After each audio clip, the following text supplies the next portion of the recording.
Native of Yugoslavia.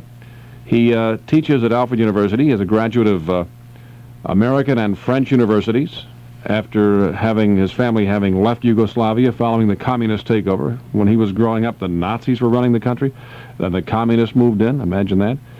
Well, now Savo is on our show about once a month. He's a professor of economics at Alfred. Sometimes we talk about economics, but very often we talk about world affairs, and particularly the life in the communist countries, because he has some very special insights. We'll be back in just a moment.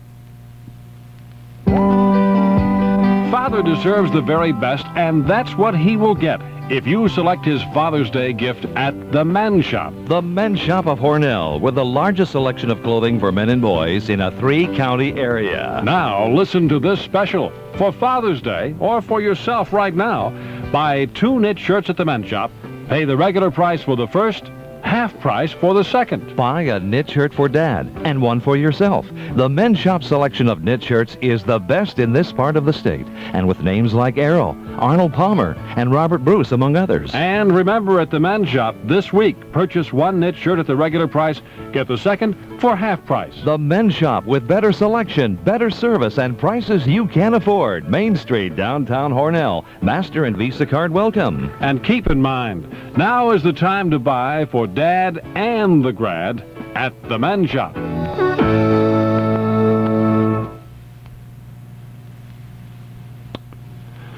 Okay, back on the Newsmaker program at 17 minutes before the hour, and we're waiting to hear now from our guest. He didn't make it to the studio. We think maybe there was a little goof up, and we're hoping we're going to have him on the phone. Nope, we're not going to have him on the phone, apparently. Well, at least not for the moment. Now what do I do? But there you are. We're sort of caught.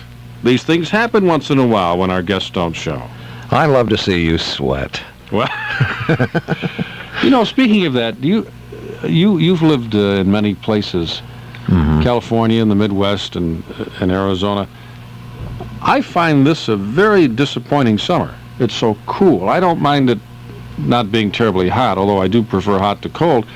But does this seem a lot cooler than usual? Ray Wells said that we were in for some cooler than normal weather. He said this a month ago. Boy, he hit that right on the head. Was he predicting for July? Has he predicted for July yet? I haven't heard about July, but he said June would be cool. And last night we were in the 30s. As a matter of fact, the overnight low was 38 degrees, and that's ridiculous for June 12th. Yeah. You know, I bet a lot of people who have pools, and a lot of people do now have pools, haven't even bothered to open them up because it's so cold. Yeah, well, it kind of loses incentive, you know, when you got goosebumps before you even get to the water. You know, but you're right. I did live in different areas of the country where I remember living in Las Vegas for 3 years, and I would come out of the radio station. It was so hot you couldn't even touch the steering wheel of a car. You know, it was a dry heat, like they always say, but it was hot. Now, say that again, that even though it was supposed to be dry heat, it was just scorch. You could actually fry an egg on the sidewalk, and that's no joke. It was really hot. You couldn't hardly get inside of the car. Did you like that? Well, I'm not a desert person, really. A lot of people do love it, and it's good for your body, I guess, providing, you know, you have aches and pains. Not good for the skin, though, but 6 of one, half a dozen of the other. It was an area where you had to have air conditioning. It was literally a survival unit. And we had the pool. You had to have a pool. And so afternoons, boy, I'd be underwater with a straw sticking out there. You know, I lived in Mississippi when I was in my early 20s. Lived there for 2 or 3 years. Now, that's humid. Yeah, that's really hot. Now, I didn't mind it because I used to like to swim every day. And I worked on the air from 6 in the morning. Listen to this. From 6 in the morning till 10. Yeah. That was it. Rub it in. And then I had to come back at night and do some recording, so I worked on the air. Maybe it was 5 till 9 or 6 till 10, something like that. But anyway, I had all the day off. Then I come back at night and do commercials. Yeah. So guess where I went every day? You went swimming. Absolutely, every single day. And that's why today, when you walk around, you have to cover up your fins, because you broke out in fins, and he keeps them covered. Nobody knows this. But I'll tell you something. I'm not sure that I could do this today. I was in Charleston last week, as you know, or the week before, I guess now. And the temperature there was in the 90s, and it was humid. It was very much like Mississippi. Yeah. And this time it bothered me. It didn't when I was young. This time it bothered me. And I said, I'm not sure I could really take that anymore. I remember you talk about hot spots. I, of all places, would frequently go to Topeka, Kansas. I mentioned to you once before I belonged to the Kansas State Historical Society, you know, the Old West stuff and everything. And so we'd make frequent trips there. And boy, for some reason, that heat in Topeka was just unbelievable. It was worse than the desert of Vegas or something, I guess, because of the humidity. But, I mean, literally, I was soaking wet in Topeka. Now, you're from the Midwest originally. Yeah. Hilly country? Well, no. Rolling hills like we have? Yeah, rolling hills. Kind of. Didn't you find Kansas a little dull? So flat? Well, that was more Nebraska. I didn't find that a whole lot of Kansas was that way. Certain areas are, and some areas aren't. It's just like Arizona. Did you know that half of Arizona is all desert, and the other half is snow and mountains and everything? It's like two different states. And I kind of found that a little bit with Kansas in some areas there. But Nebraska is the one, to me, that's like a dinner plate. Dreadfully dull. Yeah. Well, you know, we were going to be talking about all these heavy issues today on the program. I don't want to bring all those heavy issues up to Gary Gray, but let's talk about... Well, can I... One quick heavy issue? Sure. How's your weight doing? You're nice. You know what? But, 6 pounds, I think. You dropped 6 pounds? Dropped 6 in a week. You're kidding. No? You really did? 6 pounds? Well, let me put it to you this way. I dropped 4.5 in 4 days. Okay? Yeah. This is the Diet Center program. 4.5 in 4 days. I'm going to guess that by now it's 6. I'll know later on when I get down and get checked. But I suspect it's 6 by now. You know, going at that pace. See, Kevin had a little bit of a weight thing there. He was in a race with a pregnant lady, and he came in third. And he said, I'm losing some weight. And boy, you're really dropping the pounds. No, I'll tell you what really happened. I went down to get a sport coat. And the guy said, 48. 48 long. Yeah. This is a guy who used to wear 40. Right? Yeah. 48 long. I said, wait a minute.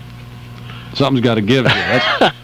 That's a bit much. And with that, I made a commitment, and I talked to the lovely lady there at Diet Center, and bingo. But you know, I found, I had kind of like the same thing not very long ago, and I found that one manufacturer of clothes, I wore one size, and another manufacturer, I wore yet another. You know, they don't always agree on what's... That's true, but this is the same company over and over again. Yeah. And when Franny said to me, Franny DeSanto said, it's 48 long, I said, Franny, recheck it. Double check it, triple check it. He said, no, Kevin, it's 48 long. 48 long.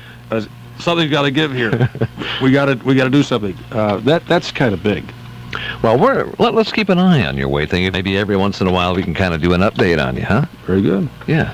We'll be back in a moment, friends. Savo is not with us, and we're listening to Gray and Doran. And the interesting thing is it's going to be Gray and Gilmore and Gray in the next hour.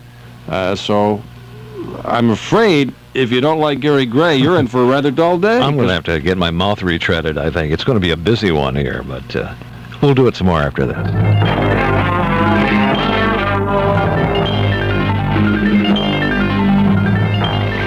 All news, all the time. News 24 hours a day with CNN. Available for Hornell Cable TV service. CNN News 24 hours a day. Plus other special feature programming, including Christian broadcasting. Call Hornell Cable TV for details. 324-4611. Strobel's Welding at 75 Atza Street in Hornell is the leading supplier of welding supplies. In business for over 50 years, Strobel's knows that customer satisfaction is the name of the game. Strobel's has the largest supply of Makita tools and Lincoln welders and is an authorized repair station. Strobel's Welding, Atza Street, Hornell. Okay. We're doing Newsmaker programs. Well, you know, last week we had someone here about the Indians. TV Indians, a professor at Corning Community, and after the show, Gary said, I have some knowledge of that because I belong to the Kansas Historical Society, and you went into that with the idea of, studying the old gunslingers? Well, I was interested in the Old West and really got into it so much so that I joined the society. and read, I read and read and read about that stuff, and actually, through the years, visited many of the famous places that a lot of things happened in the Old West. Even when I was a kid, my folks, we went to Custer's Last Stand and that kind of thing, stood on the spot where that happened. And it's really kind of different to read about it and then actually go there and see for yourself. I wholeheartedly advise, whether it be a Western thing or any part of our heritage in this country, to go and see some of these things while you can, because it's something that you'll never forget. But as a kid, I remember Custer's Last Stand. Went to the Virginia cities in Nevada and in Montana. There were two. Didn't see any sign of the Cartwrights, the Bonanza Gang. I don't know what happened to them. Well, they were fictional, right? Oh, yes, they were. But I was surprised the other day when I was talking to that guy that there was no Matt Dillon. I thought there was a real Matt Dillon. He was a composite of many Western characters. He was fictional. But there was one character who, Charlie Bassett is his name. He was Marshal of Dodge City, Kansas. And if you were to ask the originators of Gunsmoke who Matt Dillon was designed upon, if I could say it that way, it would be Charlie Bassett. He was a big, strong marshal, and one of his assistants, one of his deputies, was Wyatt Earp. Wyatt was never marshal of Dodge City. But, you know, they were, you correct me if I'm wrong, weren't those guys who were the lawmen really kind of sleazy guys who could have gone either way, and maybe sometimes did? Sometimes they were good guys and sometimes they were bad guys. Boy, you've got that right. Taking money under the table and gambling when they should have been out. Hickok was terrible that way in Abilene, Kansas. Instead of out there doing his job, you'd find him in there gambling and whatever. But one thing they did that Western movies hardly ever portray, I wouldn't say never, but hardly ever, and it was smart. They would go out with a shotgun. Patrol the town with a shotgun. So if they had Western people coming around giving them problems, I mean, they had a couple of barrels aimed right at their head, and that took care of the case. And assassination was not uncommon in those days, whether it be assassinating a marshal or the marshal assassinating the scum, if you will. And weren't some of those guys who were the lawmen, weren't they in fact crooks on the side? Some Absolutely. Of them, yeah. I mean, they might be with one gang, and they were just, what they were doing was really opening up the town for their own gang, in some cases. Is that right? That's absolutely right. Even some of the famous ones. Wyatt Earp, for example, when he was young, was arrested for horse stealing, you know, and Hickok was literally chased out of, where was it in Kansas, for when he was marshal there, for shooting the soldiers. Shooting soldiers, he killed like 2 or 3 of them. And one of the, I don't have the name at the tip of my tongue, they put out not an APB, but a similar type thing on Hickok. He had to get out of town. They were after him. So, I mean, it's not like what you see in the movies and the television a whole lot. I wish it was, but... Well, yeah, I was asking that prof the other day, Gary, about the gunfights. You know, why would a man go out on the street and reach for a 6-gun when he could carry a shotgun? Yeah. And get everybody? Did they actually do that? Did they go out with the 6 guns and shoot it out? Very, very rarely. And the way it was done on rare occasions would be one guy would be on one end of town and the other guy would be on the other end of town, and they'd slowly walk toward each other, and when they got within range or when somebody figured that they could pick off the other guy, that's the way they would do it. It wasn't this fast draw thing. You know, speed really wasn't the paramount issue in gunfights. It was the best shot and the steady hand. Well, let me ask you this. Were there any, in your study of this, were there any of the lawmen who really were good men, who really did do a good job and were really out there for truth, justice, and the American way? Huh? Bill Tillman is a very famous marshal. Anybody into Western historical people will know the name Bill Tillman, but my particular favorite was a guy named Tom Smith. Tom Smith, really? No. He was the guy that ruled Abilene before Hickok with his fists. He was a cop in New York City, I think it was, and did not carry a gun. Can you imagine? And boy, they had a great deal of respect for Tom Smith. Even to this day, Tom Smith in Abilene is he's a martyr in that city. Was he a martyr? Did he die? He truly was. He was called out for the way he ended up. He ended up dying on the job. It's kind of gross. He was called out to this ranch, and they were waiting for him, but they didn't shoot him. They took care of him with an axe, you know, and from behind. It was the only way you could put Tom Smith down was from behind. He was really, truly a genuine Western hero. Well, who was the other one that you mentioned? Tillman, did you Yeah, say? Bill Tillman was, you didn't mess with Bill Tillman either, because he was truly a tough guy and was for law and order the American way, as you say. Mhm. There weren't very many, but Tom Smith and Bill Tillman were two that come to mind. As I remember it from what I read, and it was not as anywhere near as extensive as your reading, was that the government would say, oh, who are the best ones to patrol the crooks and the gangsters? I don't think they used the word gangster in those days. Other crooks and other gangsters, because they know where they are, they know who they are, and Sure. and they also were able to rethink the whole thing the way a gangster might if they came upon a crime. Absolutely. So they grabbed crooks. Absolutely, and these Put a guys, badge on 'em. these guys would go, unfortunately, in many cases where the most money was. And they could be wearing a badge, but if there was enough money for them to turn the other way or to even assist, that was not uncommon in the Old West. Well, our time is about gone. I was simply going to take the paper today, the newspaper, and look at all these stories. For example, in West Germany, Gorby goes over to meet West Germany today. Now listen to this. A survey of West German residents by the West German Television Network said that 90% of the West Germans trust Gorbachev. Only 58% trust Bush, and only 50% trust their own leader, Kohl. And then we have the story of Jaroslawski, that little wimp over there in Poland, who's got to be one of the most unattractive figures in world history, with his sunglasses. He looks like a little nork. Anyway, Jaroslawski is in Poland putting a wreath on the tomb of the unknown soldier. So we have the communists going both ways, and the people in Germany have greater trust in Gorbachev than they do in either Kohl, their own leader, or President Bush. I'm telling you, Gary, the world is upside down. You know, I was looking at your thing for tomorrow. You have the chief investigator for the Florida Crime Prevention Commission, is that right? That's right.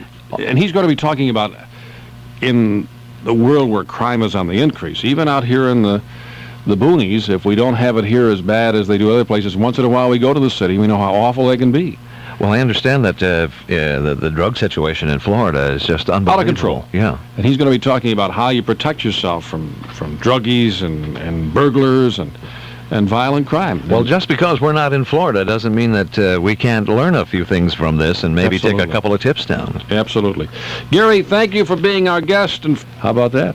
News is next at 9 on WLEA, the information source and news authority. This is WLEA 1480 AM Hornell.